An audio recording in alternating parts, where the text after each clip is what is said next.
So despite what you've heard, this is really a movie worth watching. Absolutely. If it is in a theater near you, if it is in a theater near you.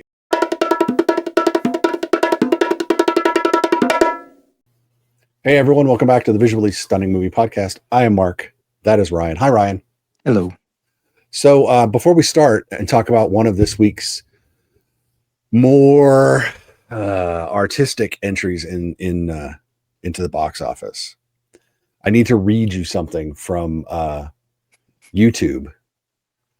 It is a comment that was left on our review or our discussion of Nuremberg. Okay. And literally, here's what the guy, who are you people? What makes your opinion more valuable than the guys next door? You wasted my time and for the last and only view.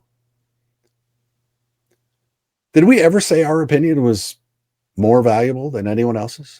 No. Have we? I don't think we've ever said that. I think I've often said, but don't listen to me because everyone's different. But apparently he was very angry with our discussion of Nuremberg, but I'm not sure exactly why, because he didn't go into it. But yeah, so we lost a viewer, sadly. So there's that. It's nice to know people. We're evoking a response, isn't that great? But to get back to this week's release, this is one that a lot of people have really been waiting for. Because it stars a couple of actors that are very popular in certain circles. And a director that's pretty popular too. Chloe Zhao co-wrote and directed this. Stars Jessie Buckley, Paul Mescal, and it is Hamnet, which sounds like Hamlet because they're apparently the same word, same name, if you will. Now, you were not there last night, Ryan, No. for the screening of Five Nights at Freddy's 2, where before the screening started, because we had so much time, not only did me and another critic get into a very animated discussion of why I feel that Little Amelie might be a better animated film than K-pop Demon Hunters this year. Well, it is. But I got into, but I got into a discussion with another critic friend of ours because I commented on Hamnet and about how I don't like when they create a fictional backstory to explain an actual thing, and that is what they do in Hamnet. Now, you and I are going to discuss how that is both accurate and inaccurate. But oh my God, I thought I was going to get a cane across the head. It was quite animated. So Hamnet is, if you're a fan of Shakespeare, you may have really strong feelings about this film. So we'll start with that. We don't know that we don't quote unquote know that this is supposed to be Will Shakespeare until 20 minutes before the end of the film. No, I don't know about say that. his name. I don't know. When they finally say his name. I was going to say I knew from the very beginning. But yeah. I mean, it's fairly obvious, but so it's they go out of their way never to call him by name until the last part of the film. And it's about him and his wife, who is either named Agnes or Anne Hathaway, depending on which legend of Shakespeare you would like to follow. They went with Agnes, played by Jessie Buckley. Paul Mescal, of course, is playing our Shakespearean stand-in. And it is about how they meet, how they get married, how they have kids, how he goes off to London to write plays and becomes very successful, and how their life deteriorates after the death of their son, and how he deals with it and how she deals with it. That's what this whole movie is about. There's a lot. My wife, God bless her soul, said it twice now. She goes, there's a lot to unpack in this movie. And yes, there is in fact a lot to unpack in this movie. First, we both love Jessie Buckley. Yes.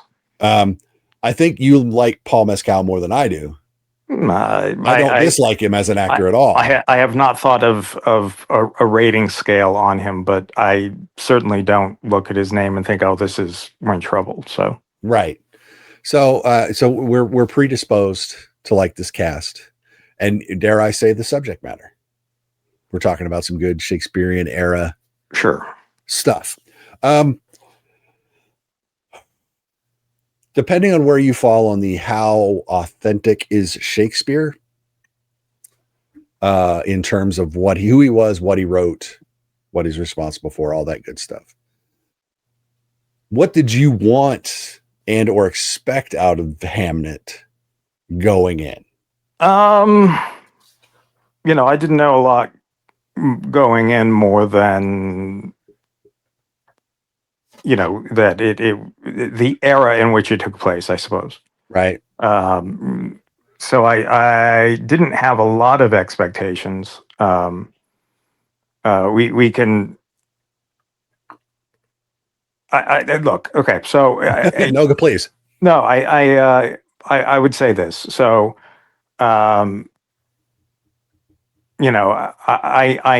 knew that the play was that being Hamlet was written during the period where his child, who was named Hamnet, died. Now, that is as documented as many things can be documented from that era. The time exactly, it's a little wonky. They were okay at keeping records, but they weren't fantastic at keeping records. So it was just, I knew that the child died and during that period, and that it had some sort of impact in that obviously he named the play after the child, or based on the child, or whatever. Hamnet and Hamlet is sort of like in name wise. In England, they have the name Porl, and Porl is a lot like Paul. So a lot of people are Paul or Paul. So in England, in Old English, when I did the variations of names are sort of probably going back to the time when no one could actually spell.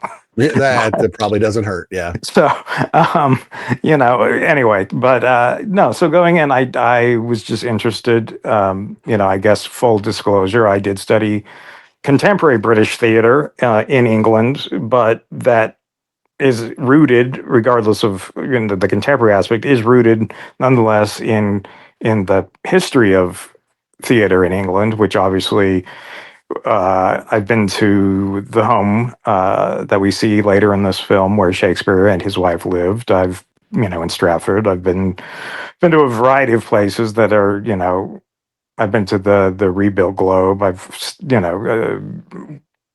been reading and seeing Shakespeare since before I was like 10, because my mother every year would go to the Utah Shakespearean Festival. Yep. So I've grown up sort of with Shakespeare as being a known figure, I suppose. Right. But also, there are a lot of theories about Shakespeare's life, and there is certainly an element of debate that could go along with, did he write everything that is credited to him? What was the relationship of his marriage to his wife? There are some who say he only married her because he got her pregnant. There are others, and this film kind of takes another view of that he actually did love her. And then got her pregnant? And then got her pregnant. But nonetheless, then, because he got her pregnant, that was a route to marrying her. Right. Otherwise, that may not have happened, based at least on the story told in this version of his life. Was his wife a witch of the woods? Well, I think I don't know that you could pin that down specifically, although there are clearly those elements in Shakespeare's writing. Now, that does not mean that that comes from his wife, although using some of the logic that this film uses, one could follow that logic and say Midsummer's or whatnot were influenced by his relationship with his wife. Right.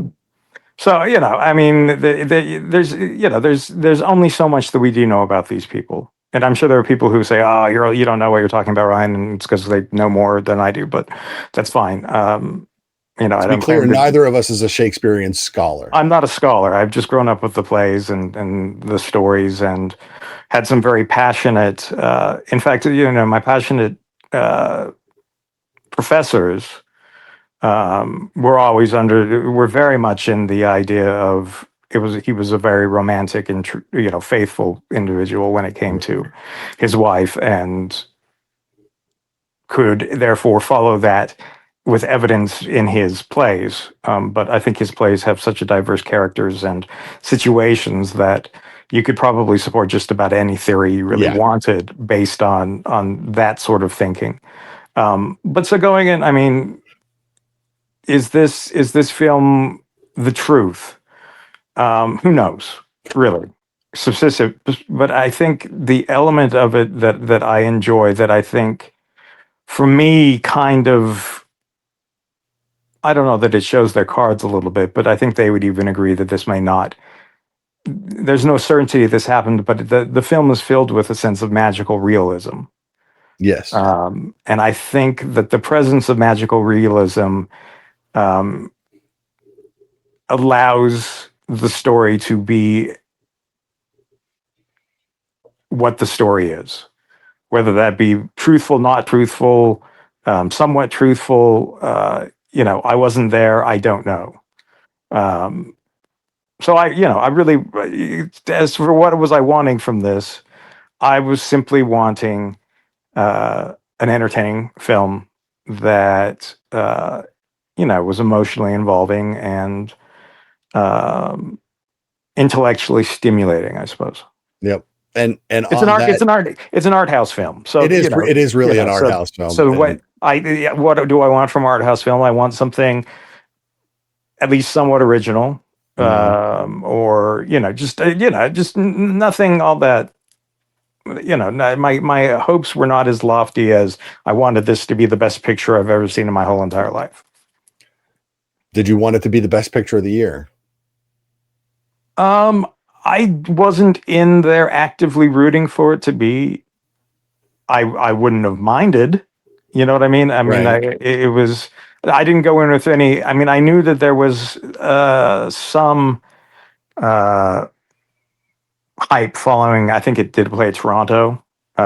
Wherever it played, there was it was well received. Let's put it that way. But that is about all that I read into that. And as you and I both know, being well received at a festival doesn't necessarily mean that the film is going to be nearly as widely received. Yes, I mean, there is the atmosphere of festivals does change the way that you see films. Whether it's the presence of the actors, whether it's the fact that you're seeing something that no one has seen, whether it's that you're with an audience who wants history to play out in front of them, whatever. So no, I didn't have really any preconceived notions about what it was that I was about to see. Right. Obviously, the Oscars has been known to reward certain films along the lines of this, including with one of the worst Best Picture winners, which would be Shakespeare in Love. Well, I have a whole history with Shakespeare in Love, so we won't go into that. Anyway, widely considered to be. Well, there is much to be discussed during that film, and we'll just kind of leave that where it is. Yeah, we won't relitigate that one today. But I think it's easy to agree that this is a very good film. I think so. I mean, yes, and again, working within the confines of what we know of history, there's nothing that's completely contradictory as far as I could have seen. So we are working in a kind of a area of plausibility. Right. But even with that said, I don't necessarily look at this film as being like, well, this is how it happened. Now, there may be people who will look at it and want that to be what this is, but I don't think that this really claims to be that.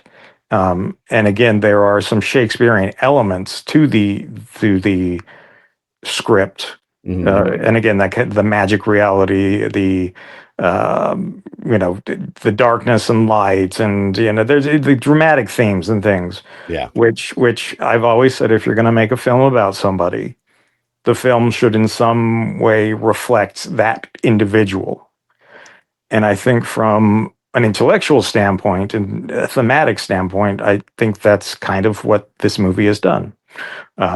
Now, you may have a different opinion of Shakespeare and think of him as a charlatan or whatnot. And he's a hack. No, he's not a hack. I was joking, people. Anyway, but that may not necessarily fit with. But as far as my opinion of Shakespeare and who I think Shakespeare is, this seems to pay, homage to that in a way that I would want, and in fact probably expect it to.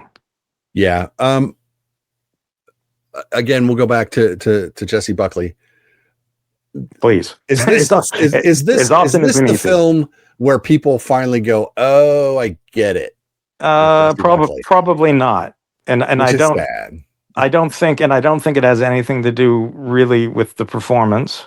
I think it's a great performance. I think maybe it has to do. How to put this? I think people who are seeing this film to a great extent already know how great she is. I don't think I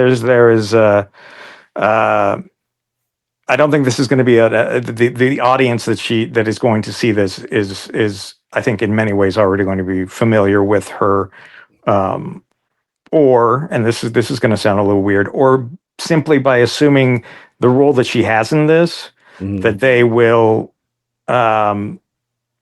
assume that she's a good actor, if that makes sense. Like no one would cast anyone to be this character who wasn't a great actress. Does that make sense? Yeah. So I think that I mean, some people, you could be wrong. Obviously, they could cast someone who's terrible in these things, but it has happened. But so no, unfortunately, I don't think this is the thing that breaks through for her. I don't think I think she's going to need to be in something that has more of an Oppenheimer reach. Right. Still very dramatic and almost art house, but wider. Yes. Okay. I'll accept that.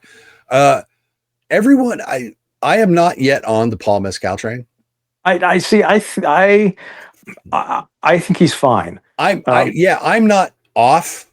Yeah. On Paul Mescal, but I haven't seen anything yet to where I'm like, there's the guy. I get what everyone's saying. Yeah. And in this one, I feel like, look, I wrote that Jessie Buckley is luminous in this movie. And then I wrote Paul Mescal, to me, feels very wooden in a lot of this film. He's very flat to a certain extent. And I think that's actually part of the story. And I don't like it. And that's fair. That's completely fair. I think we are contrasting her and him, and she is a full of life and a full of living, and he is a man who's very much trapped inside of his own opinion of himself. It's not necessarily a flattering sort of, Shakespeare is not presented as a perfect individual in this film. I don't think he's not presented as a horrible individual. He's presented maybe as not a great husband. Although I think heart in the right place, maybe. Yeah. But I think the kids in this are better. I don't disagree. I don't. I think that was a bad choice for if this is the way they wanted him portrayed, I think it was a not great choice.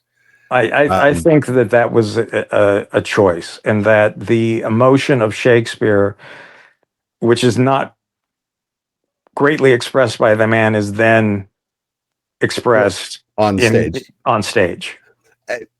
It just doesn't work for me. My opinion, my Shakespeare is always not manic, but he is very animated. Like there's that scene where the kids are doing the bit outside with the witches. Yeah. And if you watch him behind Jessie Buckley in that scene, that's the kind of guy I kind of wanted to see through the whole film.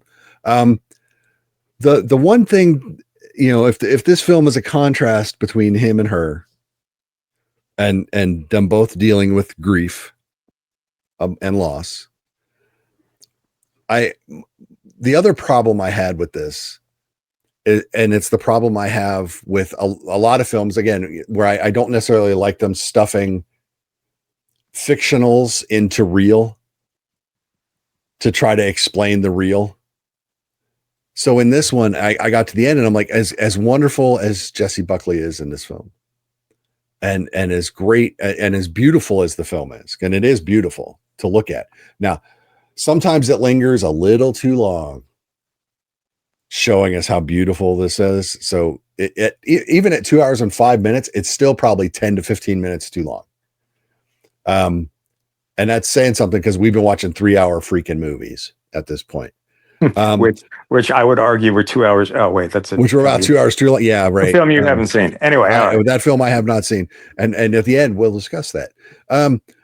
But in this one, then they do that, and really, I'm kind of upset because she watches the play from the pit with the groundlings, and he doesn't know she's there, so she's watching with her brother, and she doesn't understand what's going on at the beginning. Why is it called Hamlet? Why is he mocking our son? And then she watches and she gets swept up, and she starts imparting all of this meaning to the play. And so it's like it took the suffering of a woman to impart a meaning to one of the greatest works in the English language. And it's like, but that's the way it plays. And it's like, I didn't read it that way. I said I'm going to get calls. Yeah, that's fine. I read it as her relationship to the play rather than the public's relationship to the play. But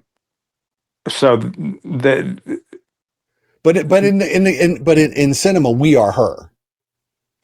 Sure. So sure, it is possible to be her and still not be her. Right. So I think to see it. So I'm watching it, but it's so she gets it at the end, and they smile, and as much as they can smile. And I was going to say, I think there's an understanding, a rueful, I get it kind of smile, and we can assume whatever happens after that between the two of them. But it's like it, which again is probably up to a lot of conjecture. If you want, you're probably up to a lot of conjecture. Again, it's just like, she had to get it for it to actually be. What you know what I mean? It's just I think it's, and I don't think it's saying that. I think it's just saying. But if for coincidentally, her in the audience reacting to the play, which is just the last 15 minutes, we get the highlights from Hamlet. Yeah, she's so phenomenal in that sequence. Sure, it's like I'm torn. Sure, there is and there is a part that's like because. To a great extent, up until that part, the character of Shakespeare in this film, as you have noticed, is not as alive as the other characters. And it isn't until we see him in the surroundings of the theater, and in fact, in a role as a character, that we see him as something that he's given any sort of life, really. Yeah.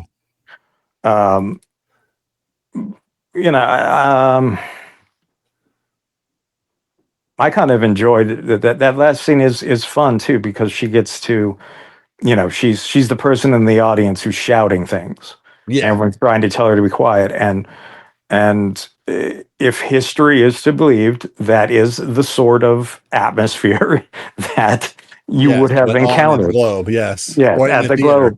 Globe, that you would have had the individuals interacting more with the plays Yeah, than we contemporarily do or are allowed to. Uh, right. but there I thought there were some great elements in that final 15 minutes just about the nature of Shakespeare and theater and whatnot that I thought were really, really well done. So there is, I mean, I understand, I guess for me, this didn't need, I mean, if this was about a play that no one knew, Right. that went on and had no historical impact, I think I still would have enjoyed this story.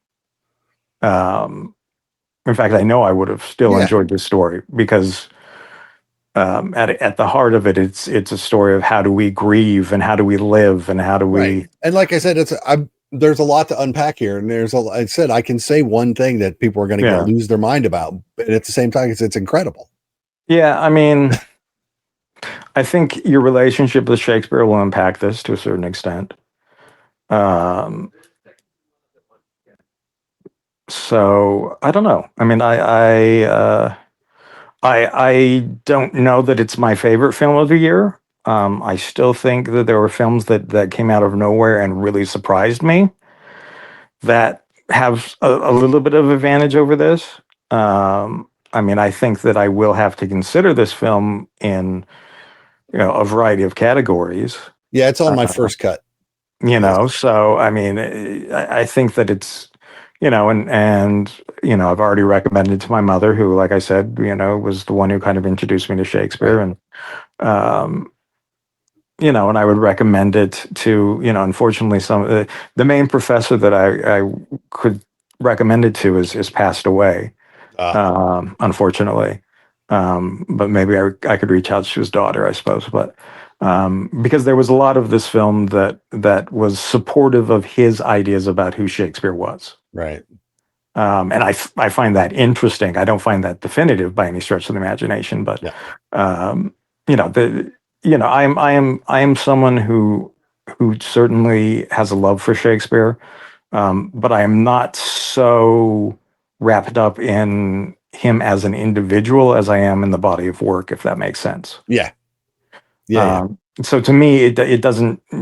I'd like the story to be true that one individual wrote all these great plays and a few not so great plays, but even his bad plays were not really bad. Um, yeah, Well, and I would to be love that. fair, his really bad ones probably didn't survive. That could be Like as well. his hot garbage. Well, and There's no record of that. and it may not have ever even made the stage That's as also well as true. he might have. There's a scene in here when he's dealing with actors and he's not very nice. No, he's a But director. he is, and but I think he's. I don't know. There's a lot that you could, the ego, the Shakespeare of an ego, and well, he'd have to. Yeah. You have to. You have to have some sort of ego. You can't be completely without ego and be a writer and write and have a theater and all these things. So Yeah. um, I personally thought that there was a complexity to the character that I could appreciate. Now, I won't disagree with you in that there is a woodenness to that character, and there is um, and I don't think it's a mistake that you recall the witches in the garden Yeah. is him kind of going into again his realm of where he's comfortable. Yeah.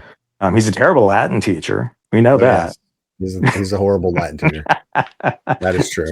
We know that based on this. Well, we don't know that for true, but according to this film, but um, he's a flirt too. Yes.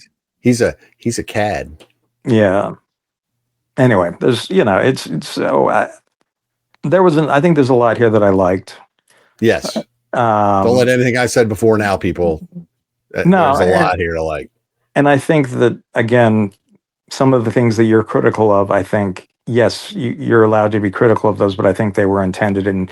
But ultimately, if that does weaken the story, it weakens the story. That there's no necessarily getting around that, really, particularly if, if that's the way you feel. I don't necessarily. And if nothing else, Shakespeare is about feeling. It is about feeling. As is this entire film, actually. Yeah, no, yeah. And again, this whole film it's more of, I think it was wise to make it about her. Yes. Because she is certainly, of the two, a more relatable character. And I've always said this, it's hard to be a writer in a movie, because what writers do is not very interesting most of the time. Yeah. So when or journalists, or when you see films that are basically about people who sit in front of typewriters, they spend as much time away from the typewriter as they can in the film, because they know that that's not that interesting. Yeah, that's the boring bit. And in fact, the only time that writing is really interesting in movies tends to be when you have writer's block. And we have a scene in this film which is writer's block, and the way that it impacts him in his relationship with his wife. Yeah. So, there are things about I don't know that Shakespeare will ever be, or ever was, the big, bold personality we would like to think that he was. Yeah. Because those were his characters. And while there's, I think, pieces of him in his characters, I don't know that anyone ever really confused the two. I could be wrong. There might be people who thought he was Falstaff or whatnot. I don't know. And there's probably documented stories and things there about that. But, I don't think Steven Spielberg's as interesting as the films that he makes. Probably not. And I didn't really find, his autobiography film, that came out, I didn't find that to be as interesting as his other films. It was okay. But anyway, so I think, putting Anne, the wife, in kind of the center of this, was smart, and I like the character. Oh God, yes. I like the little witchy elements, and to be clear, when we're talking witchy, it's not like the witch. No, it's herbalism. A little folklore, and it's very much, it's very British roots. We came from the north anyway, but it's all weaved within British history and things, and that's how you get all the great mythology as well. Although a lot of it was imported from overseas. Anyway, but English. Yeah, well, it's kind of like their food. It's true. No, it's better than their food. Well, their food is not exactly, great. So let's go out for curry. Anyway, okay. But I like the film quite a bit. And again, I really haven't sat down and started laying things out, although I need to start doing that now. Lay out what films, I have a general idea. I have a general idea, but I will go and kind of look back, and because I'm sure there are little things here and there that I've forgotten, and there's things I've yet to see, and I'll have to send you my list. Yeah, my really rough, overlong of categories. First cut, first draft. So that's what we're in the middle of right now, people. Yeah, I remember everything we've watched this year. Yeah, and I kind of hate it, to be honest. To do it that well, I like rewarding films that are great. Yes, and I love when we get to that point where we're talking, but I hate the whittling down process. I hate the because yes, there's part of me when I watch a movie, I'm thinking, okay, performance, script, whatnot. But generally, really, I'm just thinking about the package as a whole. Yeah. And does it work as a whole? So now that we're in this this award season thing where you have to kind of start stripping things apart and say, well, yeah. was this That. was this performance good enough that even though the film wasn't, was this performance better than, or it gets, and it's apple to oranges a lot of the time too. So Yeah, it is. That's the hard part. It gets it's how do we compare this film, even to another art house film like Sorry Baby? They're completely different. Yep. And I only say Sorry Baby because that's the film that's on the top of my mind most of the time lately when people want to think about what did you like. Well, Sorry Baby is the first thing. And anyway, there's but yeah, I don't particularly enjoy this time of year. I like seeing movies, and I like the fact that I have a ton of movies right now that I'm trying to talk myself into watching, because when I do, I enjoy them. But yeah, there's also a part of me that's like, I don't want to. I want to just do something else for a little while. Yeah, I totally get it. So yeah. So despite what you've heard, this is really a movie worth watching. Absolutely. If it is in a theater near you, because I don't know how wide it's going to open wide. I think it'll probably. I mean, I think it was in some for Thanksgiving, right? Yeah, it did. It opened in limited release on right before Thanksgiving. But it opens wide tomorrow.